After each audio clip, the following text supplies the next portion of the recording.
అందరికీ నమస్కారం అండి.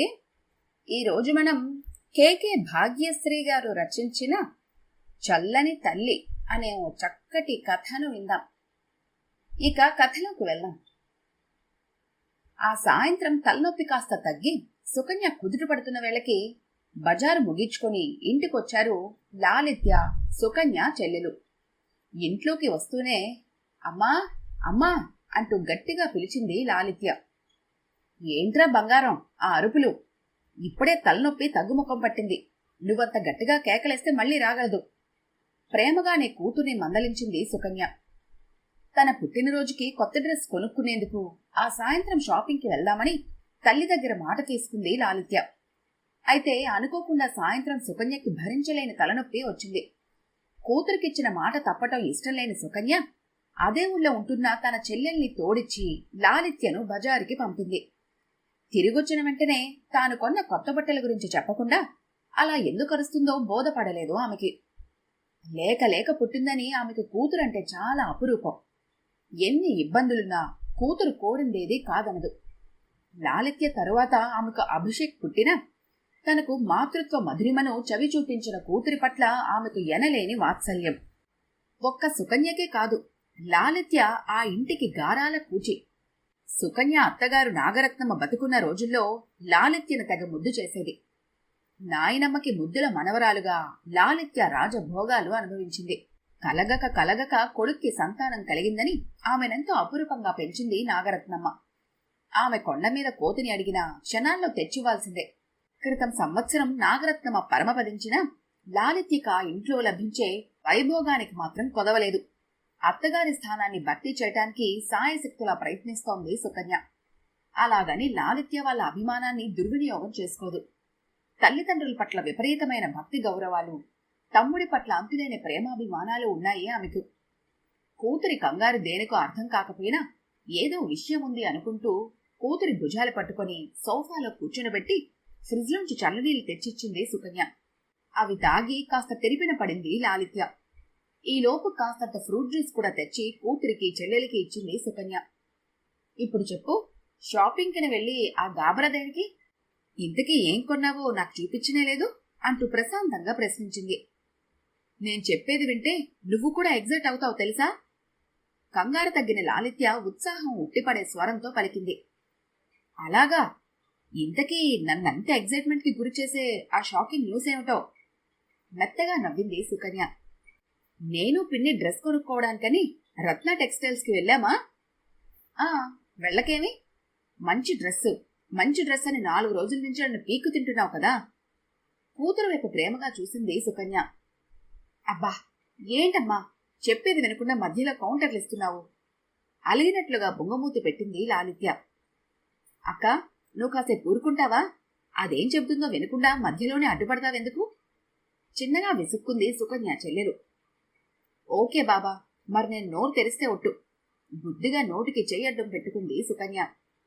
తల్లిని ఆ భంగిమలో చూసిన లాలిత్య పెదవులు చిరునవ్వుతో పారిజాత పువ్వుల్లా విచ్చుకున్నాయి. నేను పిన్ని బట్టలు సెలెక్ట్ చేసి బిల్లు పే చేయడానికి కౌంటర్ దగ్గరికి వెళ్ళామా? వెళ్లారు అనబోయి కూతురి వార్నింగ్ గుర్తుకొచ్చి నోరు తెరవకుండానే ఏమైందని కళ్లతోనే ప్రశ్నించింది సుకన్య. అక్కడ కౌంటర్లో మన నాయనమ్మది లామినేటెడ్ ఫోటో ఉంది తెలుసా? చాలా పెద్ద ఫోటో, చందనం పూలదండలతో డెకరేట్ చేయబడి చాలా బాగుంది. ఆ ఫోటో చూడగానే నేను చాలా షాక్ అయ్యాను తెలుసా. రియల్లీ ఇట్స్ అమేజింగ్ అంటూ ఉల్లాసంగా చెప్పుకుపోయింది లాలిత్య. ఆసరికే సుకన్య కళ్ళు పత్తికాయల్లా విచ్చుకున్నాయి. కూర్చున్న చోటే నిటారుగా అయ్యింది ఆమె. నిజంగానే ఆమెకు చాలా ఎగ్జైట్మెంట్ కలుగుతుంది. అత్తగారి ఫోటో ఏమిటి? ఏదో బట్టల షాప్లో ఉండడం ఏమిటి? ఇదిగాని పొరపడిందా? ఎవరిని చూసి ఎవరనుకుందో? నాయనమ్మ ఫోటో ఏమిటి? బట్టల షాప్లో ఉండడం ఏమిటి?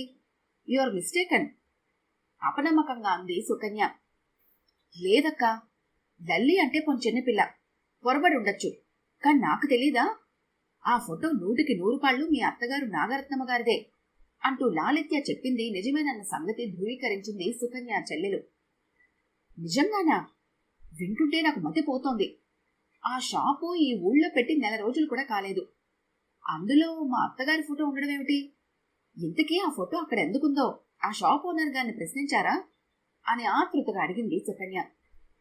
అప్పుడు ఆయన షాప్లో లేరమ్మా. ఫోటో గురించి అడిగితే మాకు తెలియదని చెప్పేశారు మిగిలిన వర్కర్స్. వైజాగ్ రాజమండ్రిలో కూడా షాప్కి బ్రాంచీలున్నాయి కదమ్మా. ఓనర్ గారు అటు ఇటు తిరుగుతూ ఉంటారు. షాపు మేనేజర్ చెప్పాడు. రేపు శుక్రవారం ఆ ఓనర్ గారు ఈ ఊరు వస్తారట, అప్పుడు కనుక్కొని చెప్తామన్నారు అంటూ లాలిత్య చెప్పింది. తానా కూపీలన్నీ లాగేశాను అన్నట్లు.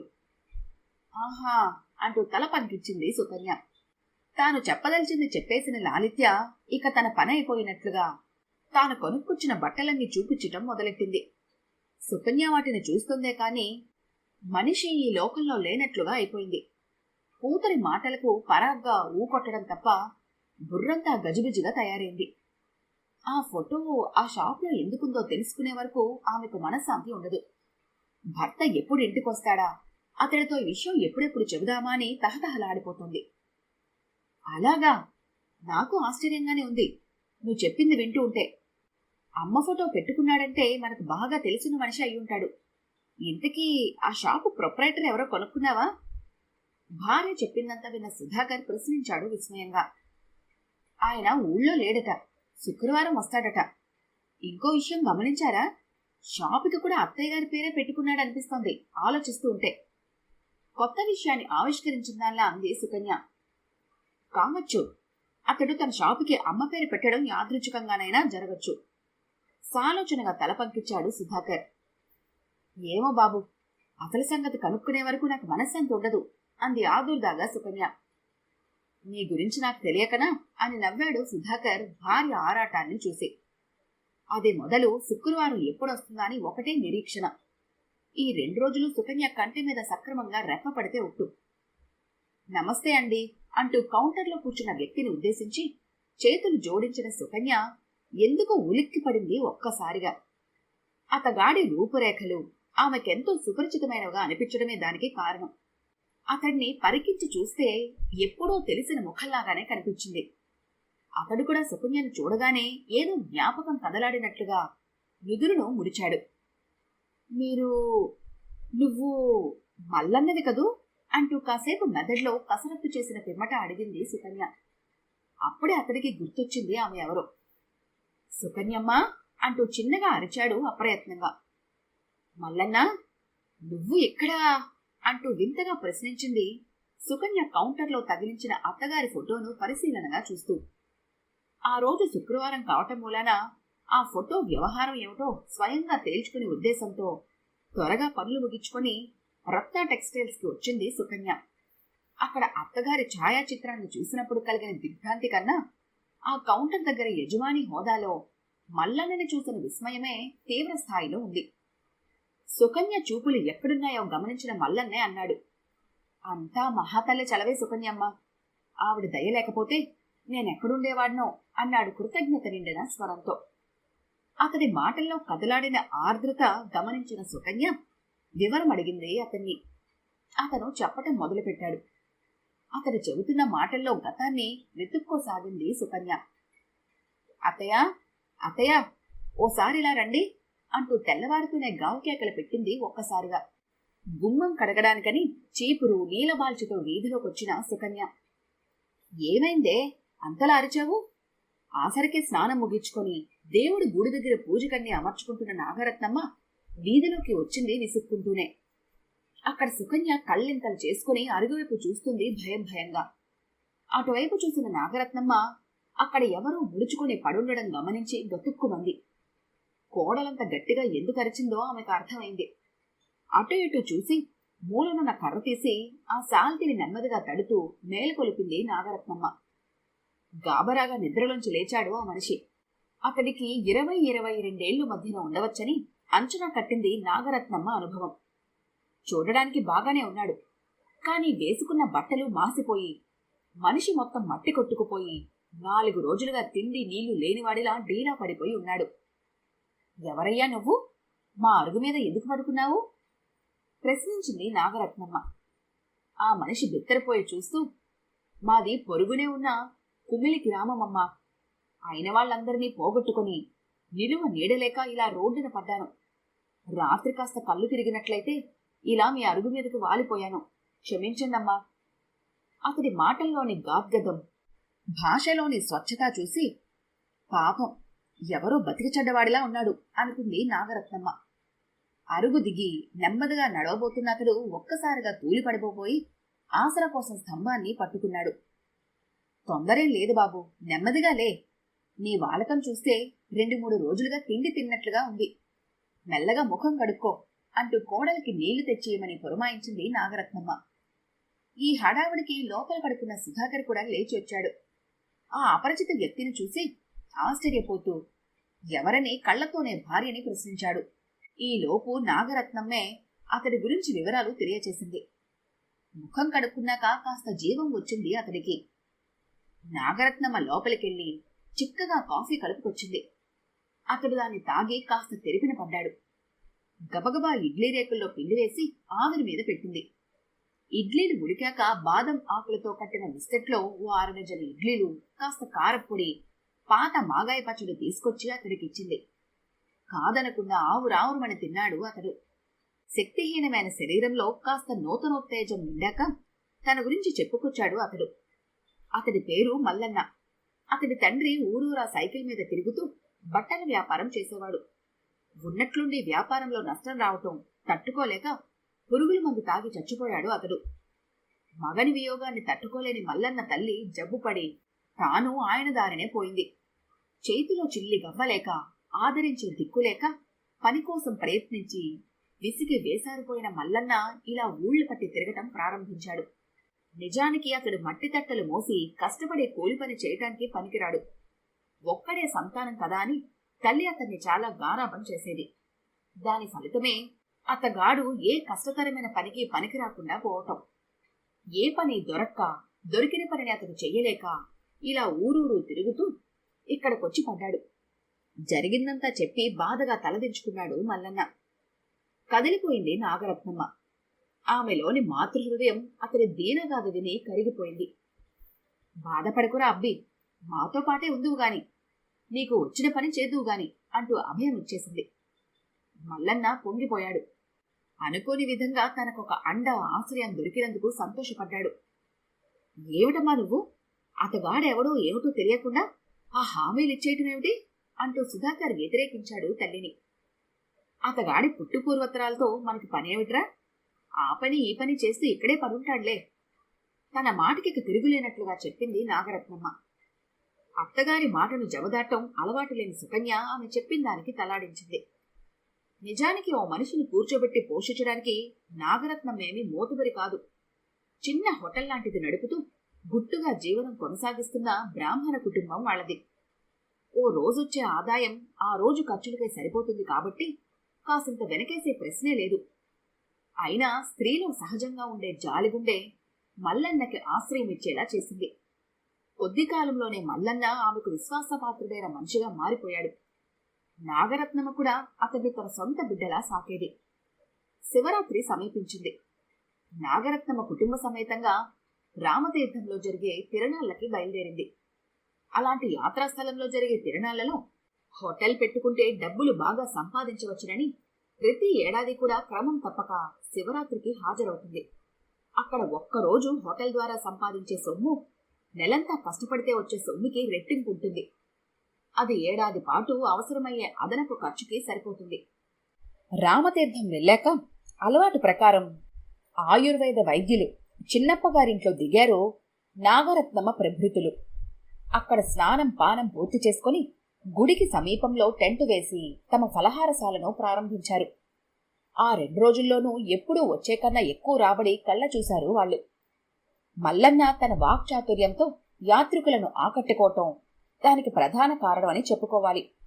ఆ పైన నాగరత్నమ్మ చేతి మహత్యం తోడైంది. పాపం మెదవ ఒళ్ళు చితక్కొట్టుకుంటున్నాడు. ఇంటికెళ్ళాక వీడికో 2 జతల బట్టలు కొనివ్వాలి అనే వాత్సల్యం ఉప్పొంగింది నాగరత్నమ్మలో. యాత్ర పూర్తయ్యాక తిరిగి విజయనగరం ప్రయాణమయ్యారు అందరూ కలిసి. ఆ రాత్రి అందరూ అలసి సొలసి నిద్రపోతూ ఉంటే మల్లన్న మేల్కొన్నాడు. నిన్న యాత్రలో నాగరత్నమ్మ సంపాదించిన డబ్బును తలుచుకుంటే అతడికి మతిపోతోంది. ఒక్కసారి అంత డబ్బు కళ్ళ చూసినతడిలో ఏదో తెలియని దురుద్దేశం నెలకొంది. ఎన్నాళ్ళెలా వెట్టి చాకరీ చేస్తే అంత డబ్బు సంపాదించగలుగుతాడు తాను? మహా అయితే తిండికి బట్టకి లోటు లేకుండా గడిచిపోవచ్చు, కాని తాను మాత్రం ఎక్కడ వేసిన గొంగలి అక్కడే అన్నట్లుగా అలాగే పరాయి పంచల పాకులాడుతూ మిగిలిపోతాడు. తనకి ఓ గుర్తింపు, సమాజంలో ఓ స్థానం లభించాలంటే తాను సాహసం చేయక తప్పదు. ఆ డబ్బు తీసుకుని ఎటైనా వెళ్లిపోయి ఏదైనా వ్యాపారం చేసుకుని బతికితే? ఆ ఆలోచన రాగానే అంత చెలిలోనూ నిలువెల్లా చెమటలు పట్టాయి మల్లన్నకి.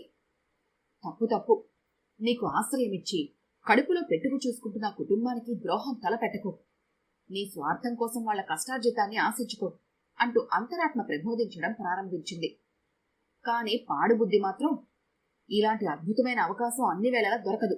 ఏతికందని ఏ సువర్ణ అవకాశాన్ని ఎట్టి పరిస్థితుల్లోనూ వదులుకోకు అంటూ అతన్ని చెడువైపు ప్రేరేపించసాగింది. అంతరాత్మ దుష్టబుద్ధుల నడుమ సాగిన సంఘర్షణలో పాడుబుద్దే నెగ్గింది. పతనం అవ్వద్దు అంటూ గగ్గోలు పడుతున్న అంతరాత్మ నోరు నొక్కేసి ఆ చీకట్లో వంటగదిలో దేవుడు ముందున్న పర్సు కోసం వెళ్లాడు మల్లన్న. 4 రోజులుగా నిద్రకి దూరమైన ఇంట్లోని వారు ఆదమరిచి నిద్రపోతున్నారు. డబ్బున్న పర్సు తీస్తూ ఉంటే ఎందుకో మల్లన్న చేతులు వణికాయి. అదురుతున్న గుండెలను అదుపులో పెట్టే ప్రయత్నం చేస్తూ బయటికి రాబోయిన మల్లన్న ఒక్కసారిగా అక్కడ వెలుగు ఆవరించుకోవడంతో గతుక్కుమన్నాడు. ఎప్పుడొచ్చిందో నాగరత్నమ్మ నిలబడి ఉంది అక్కడ. మల్లన్న పై ప్రాణాలు పైనే పోయాయి. అయిపోయింది. తాను చేసిన వెధవ పనికి ఫలితం చవి చూడబోతున్నాడు తాను. ఇప్పుడీవిడ కొడుకుని నిద్రలేపితే అతడు తనని తన్ని తరిమేయటం ఖాయం. కూర్చున్న కొమ్మ నరుక్కున్నట్లుగా అయింది తన పని. ఇప్పుడు ఉన్న ఆశ్రయం ఊడింది. దొంగ అన్న అపవాద తనపై పడుతోంది. ఏం చెయ్యాలరా భగవంతుడా? మల్లన్న మనసు పరిపరి విధాలా ఆలోచిస్తూ ఉండగా నాగరత్నమ్మ అతడికి దగ్గరగా వచ్చింది. అతడిని చూసి దయగా నవ్వుతూ, ఏరా మల్లన్న, డబ్బులు కావాలా? నన్నడిగితే నేనిచ్చేదాన్ని కదరా. నీ ఇంట్లో నీకు దొంగతనమేమిట్రా అని అడిగింది ఆప్యాయత ఉట్టిపడే స్వరంతో. అపరాధ భావనతో కుచించుకుపోయాడు మల్లన్న. నన్ను క్షమించండమ్మా, నేను మీకు ద్రోహం తలబెట్టబోయాను అంటూ ఆమె పాదాలను చుట్టుకుపోయాడు మల్లన్న. అతన్ని లేవదీస్తూ, పిచ్చినాగన్నా, అమ్మకి ద్రోహం తలబెడతారా ఎవరైనా? అంది నాగరత్నమ్మ లాలనగా. మల్లన్న కొద్దిగా తేరుకున్నాడు. నాగరత్నమ్మకి ముఖం చూపించాలంటే అతడికి సిగ్గుగా ఉంది. ఇక తానిక్కడ ఉండలేడు. పెద్ద మనసుతో ఆమె తనని క్షమించినా తాను చేయబోయిన పాడు పని అనుక్షణం తన తలుపుల్లో మెదిలి తనకు మనశ్శాంతి లేకుండా చేస్తోంది. అది తనకు మరణ సదృశ్యం కూడాను. ఎక్కడికిరా? వీధిగుమ్మం వైపు కదులుతున్న మల్లన్నని అడిగింది నాగరత్నమ్మ. ఇక నేనిక్కడ ఉండలేనమ్మా, నన్ను క్షమించండి. మీ మంచి మనసుని తట్టుకునే శక్తి నాకు లేదు. ఇన్నాళ్ళు నన్ను ఆదరించేందుకు మీకు ఎంతగానో రుణపడి ఉన్నాను అంటూ చేతులు జోడించాడు మల్లన్న కన్నీళ్లతో. నాగరత్నమ్మ అతని తలపై చెయ్యి వేసి లాలనగా నిమురుతూ, నీ ఇష్టంరా మల్లన్న, నేను నిన్నాపను. ఇందా ఈ డబ్బు తీసుకుని ఏదైనా వ్యాపారం చేసుకుని సుఖంగా బతుకు అంటూ పర్సులో నుంచి కొంత డబ్బు తాను తీసుకొని పర్సు అతడి చేతికి అందించింది. మరింత అవనతమైంది మల్లన్న తల. వద్దమ్మా, ఇది మీ కష్టార్జితం. దీన్ని దోచుకుపోదామన్న చెడు తలంపు నాలో కలిగినందుకే కుమిలిపోతున్నాను. ఇంకా నన్ను సిగ్గుపడేలా చేయకండి. వద్దనకు మల్లన్న. నువ్వు మాత్రం ఎన్నల్లా పరాయి పంచల పడుంటావు చెప్పు. చక్కా ఈ డబ్బు తీసుకుని వెళ్ళి ఏదైనా వ్యాపారం చేసుకుని పైకిరా. హాయిగా పెళ్లి చేసుకుని జీవితంలో స్థిరపడు. కాదనకు అంటూ బలవంతాన ఆ పర్సు తిరిగి అతడి చేతిలో పెట్టింది నాగరత్నమ్మ. మల్లన్న కన్నీళ్లతో ఆమె వైపు చూశాడు. అతడి వదనంలో ఏదో సందేహం నీడలా కదలాడింది. అది అర్థమైనట్లుగా తల పక్కిచ్చింది నాగరత్నమ్మ. భయపడుకు, ఇంట్లోని వాళ్ళకి ఏం చెప్పాలో నేను చూసుకుంటానులే అంది అతడికి ధైర్యం చెబుతూ. మరొకసారి ఆమె పాదాలకు నమస్కరించి ఆ గడప దాటాడు మల్లన్న. అలా ఆ మహాతల్లి నాకు అందించిన మహత్తర అవకాశాన్ని అందిపుచ్చుకొని అంచెలంచెలుగా జీవితంలో పైకెదిగాను. పోగొట్టుకున్న చోటే వెతుక్కోవాలన్న సూత్రం ప్రకారం ఏ వ్యాపారం చేసి మా నాన్న నష్టపోయాడో అదే బట్టల వ్యాపారం ప్రారంభించి లాభాలు కళ్ళ చూశాను. ఇదంతా చల్లని తల్లి దయవల్లనే సాధ్యపడింది. అందుకే నిత్యం ఆమెను స్మరించుకునేందుకు పర్సులో నాకు దొరికిన ఆమె ఫోటోని పెద్దది చేయించి రోజూ పూజించుకుంటూ ఉంటాను అంటూ నాగరత్నమ్మ ఫోటోకి భక్తిగా నమస్కరించాడు మల్లన్న. అతడు చెప్పినదంతా విని ఆశ్చర్యపోయింది. ఆమెకి ఈ ఉదంతమంతా తెలియదు. ఆమె కాదు, సుధాకరు ఎరుగడు. వాళ్ళు ఊరు నుండి ఎవరో తెలిసిన వారొస్తే వారితో కలిసి మల్లన్న వెళ్ళిపోయాడని మాత్రం తమతో చెప్పింది అత్తగారు. మల్లన్న అన్నట్లుగా నిజంగా ఆమె చల్లని తల్లే. ఆమె చేసిన పుణ్యకార్యం వలనే కాబోలు ఏదో చిన్న హోటల్ మీద బతుకుతున్న తాము ఇలా ఇంత పెద్ద హోటల్ పెట్టుకొని సొంత ఇల్లు వాకిలి ఏర్పరచుకొని సుఖంగా జీవిస్తున్నారు. అందుకే కాబోలు పెద్దలు చేసిన పాపపుణ్యాలు పిల్లలకి ఫలితాన్నిస్తాయి అంటారు. ఆనాడు అత్తగారు చూపిన కారుణ్యం ఒకరి జీవితాన్ని వెలిగించడంతో పాటు తమ బతుకుల్లో కూడా కాంతులు నింపింది. ఆనందంతో సుకన్య కళ్ళల్లో నీళ్లు తిరిగాయి. నేను స్థిరపడ్డ తర్వాత అమ్మగారిని కలిసి వెళ్దామని మీ ఊరొచ్చాను. ఆసరికే మీరు ఊరు వదిలి వెళ్లారని తెలిసింది. మీ ఉనికి తెలుసుకోవాలని చాలా ప్రయత్నించాను, కానీ లాభం లేకపోయింది. నాకింత ఉపకారం చేసిన అమ్మగారిని తిరిగి చూడలేకపోయాననే ఆ బాధ నన్ను వెంటాడేది. చాలాళ్ల తర్వాత అనుకోకుండా మిమ్మల్ని ఇలా కలుసుకున్నందుకు నాకు చాలా సంతోషంగా ఉంది సుకన్యమ్మ. నేను నా భార్య కలిసి మీ ఇంటికొస్తాము. ఆ తల్లి పాదాల మీద పడి ఆమె ఔదార్యానికి కృతజ్ఞతలు తెలుపుకుంటేగాని నాకు మనశ్శాంతి లేదు అన్నాడు వినయంగా మల్లన్న. అత్తగారు చనిపోయి 1 ఏడాది దాటింది మల్లన్న అని నెమ్మదిగా చెప్పింది సుకన్య. డీలా పడ్డట్టుగా చూశాడు మల్లన్న. అతడి కళ్ళల్లో నీళ్లు తిరిగాయి ఒక్కసారిగా. అంతలోనే సంభాళించుకుని, ఆ తల్లి లేకపోతేనేమమ్మా, ఆ తల్లి వారసులు మీరున్నారు. ఆ అమ్మ మీలో నింపిపోయిన మంచితనం ఉంది. వెలుగుతున్న ఒక దీపం మరొక దీపాన్ని వెలిగిస్తుంది అంటారు. ఆ తల్లి వెలిగించిన చిరుదీపాన్ని నేను. రోజు ఆ చల్లని తల్లి పేరు చెప్పుకొని దీపం పెడితే కాని నాకు తెల్లారదు. ఒక్కసారి సుధాకర్ బాబుని కలిసి వారి అమ్మవారి ఔదార్యానికి కృతజ్ఞతలు చెప్పుకుంటే నాకు మనశ్శాంతిగా ఉంటుంది అన్నాడు మల్లన్న చెమర్చిన కళ్లను చేతురుమాలతో తుడుచుకుంటూ. ఎప్పుడో చేసిన సహాయాన్ని అంతగా గుర్తించుకొని అంత ఎత్తుకెదిగినా ఒదిగి ఉన్న అతన్ని చూసి అత్తగారి సౌహార్ద్రం వృధా పోలేదని సంతోషించింది సుకన్య. ఈ కథ కనుక మీకు నచ్చినట్లయితే లైక్ చేయండి, షేర్ చేయండి. మరిన్ని ఇంట్రెస్టింగ్ కథల కోసం మా ఛానల్ని తప్పకుండా సబ్స్క్రైబ్ చేసుకోండి.